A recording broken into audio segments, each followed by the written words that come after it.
Welcome back, Fragrance Fiend here tonight on Halloween with Mystery by Halloween Man, formerly known as Jesus Del Pozo. This is actually the brand's first ever eau de parfum. It's the latest male release released in 2023. It only comes in 75ml and 125ml. I've got the 75ml with me now, and I paid $50 for the 75ml, but it's currently $34 now that it's Halloween, and obviously they're going to do a sale on a brand called Halloween, so I missed out. Anyway, much like my Nightmare Before Christmas video, this is probably something I'm never going to wear, but I think it's just a fun little gimmick for Halloween, so why not? So let's get into the note breakdown. In this one you have lavender, peach, black pepper, and orange in the opening, with a heart of geranium, fruity notes, and hazelnut, and lastly with a base of patchouli, vetiver, and patchouli leaf. Sounds like a pretty attractive fragrance, but for $50 or $34, our expectations can't be too high. So with this video, it's a complete first impression, a blind buy. I've never smelt it before. Let's crack it open.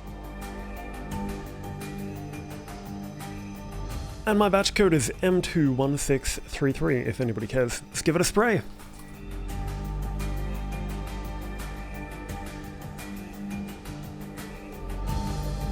You definitely get that alcoholic burst in the opening. Like any fragrance within that price range, you really have to let these ones evaporate. But then again, I also like to get my nose directly on it to see if some cheaper fragrances don't have that sharp alcoholic burst. Obviously, once that alcohol begins to evaporate a bit, the beauty comes out, and in this case, it's not actually too bad.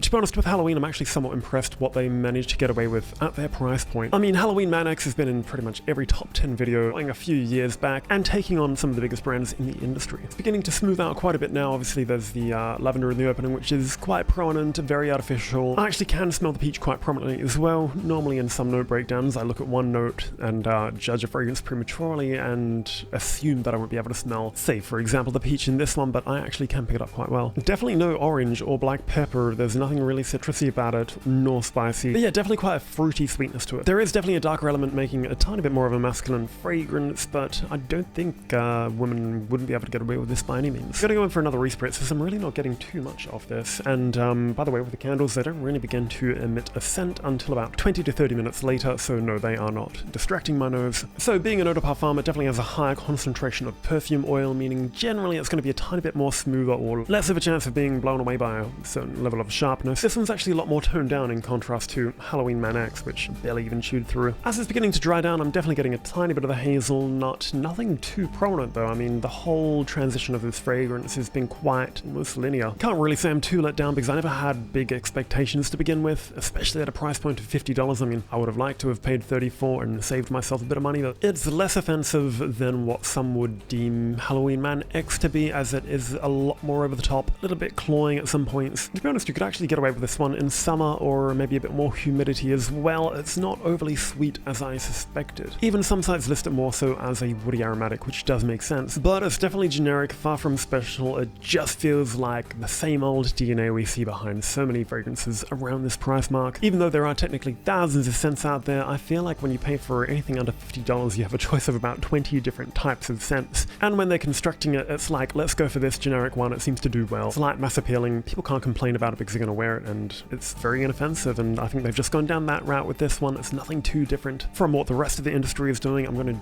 give myself a tiny bit of a spray of Halloween Man X just to refresh my memory.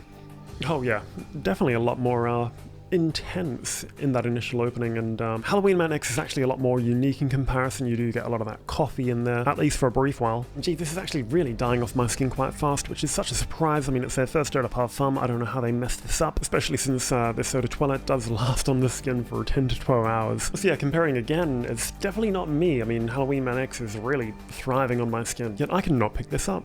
I'm actually really disappointed. I've had this video in the planning for weeks, and I can tell you this now because I am going to publish the video, but usually when I get to this point of the video where there's really nothing to say about a fragrance, especially when I do a first impression, I turn off the camera and just pack everything up. I don't bother releasing it because it makes for really boring content when you spray a fragrance and you've got nothing constructive to add to it. You do get a bit of lavender, some fruits in there, but that's it. But no, you're not getting more than about 2 to 3 hours out of this. I thought it may have just been me, but that Halloween Man X is thriving on my skin right now. I never really mentioned this, but liking the video does go a long way as well. It just puts me a little further in that algorithm to reach more viewers. And feel free to subscribe if you enjoy my content. Thanks again for watching. I'll see you next time.